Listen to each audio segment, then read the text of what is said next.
ನಾನು ಈ ವಿಷಯನ ಪ್ರಸ್ತಾಪ ಮಾಡಿದ್ರು ಸಹ ಇವತ್ತು 3 ಜನ ತೀರ್ಕೊಂಡಿದ್ದಾರೆ. ಇಬ್ಬರು ಸೀರಿಯಸ್ ಇದ್ದಾರೆ. ಬಿಕಾಸ್ ಆಫ್ ಕೆಮಿಕಲ್ ಇಂಡಸ್ಟ್ರಿದು ಅಲ್ಲಿದ್ದ ಕೆಮಿಕಲ್ ಅಂತಂದ್ರೆ ಹೊರಗೆ ಬಂದು ಇದಕ್ಕ ಮನಸ್ಸಿಗೆ ನಮ್ಗೆ ಬಹಳ ಬೇಸರ ಆಗಿದೆ. ಮೊನ್ನೆ ಸಚಿವರು ಬರಗಾಲ ವಿಷಯ ಬಂದರೂ ಸಹ ತಮ್ಮ ಗಮನಕ್ಕೆ ಅನ್ಕೊಂಡು ತರ್ತಕ್ಕಂಥದ್ದು ನನ್ನ ಕರ್ತವ್ಯ ಆಗಿದೆ. ಏನಾಗಿದೆ ಸರ್ ಅಂತಂದ್ರೆ ಸಾರ್ವಜನಿಕರಲ್ಲಿ ಅಂತಂದ್ರೆ ನಾವು ಜನಪ್ರತಿನಿಧಿಗಳನ್ನ ವಿಲನ್ಗಳಾಗಿ ನಾವು ಹೋಗ್ತಾ ಇದ್ವಿ. ಯಾಕಂತಂದ್ರೆ ನಿಮಗೂ ಗೊತ್ತು ಒಳ್ಳೇದಾಯ್ತು ಅಂತ ಘಟನೆಗಳಿಂದ ಆದಾಗ ಸಹಜವಾಗಿ ನಮಗೆ ಅಂತಂದ್ರೆ ಕೆಟ್ಟ ಹೆಸರು ತರ್ತಕ್ಕಂಥ ಕೆಟ್ಟ ಹೆಸರು ಬರ್ತಕ್ಕಂಥದ್ದು ಸ್ವಾಭಾವಿಕ. ಎಲ್ಲ ಪಾರ್ಟಿಯವರು ಎಲ್ಲ ಜನಪ್ರತಿನಿಧಿಗಳು.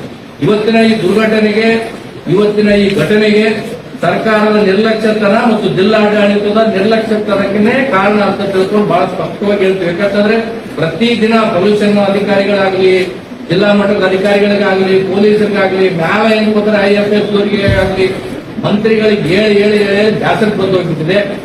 ಆ ಸತ್ತಿರ್ತಕ್ಕಂಥವ್ರದ್ದು ಕುಟುಂಬದವ್ರ ಶಾಪ ಮಾತ್ರ ಖಂಡಿತವಾಗಿ ಸತ್ಯತೆ. ಯಾಕಂದ್ರೆ ನಮ್ಮಲ್ಲಿ ನಾವು ಆ ಶಬ್ದನ ಈ ಬರಗಾಲದ ಸಭೆಯಲ್ಲಿ ಹೇಳ್ಬೇಕೋ ಹೇಳ್ಬಾರ್ದೋ ಗೊತ್ತಿಲ್ಲ.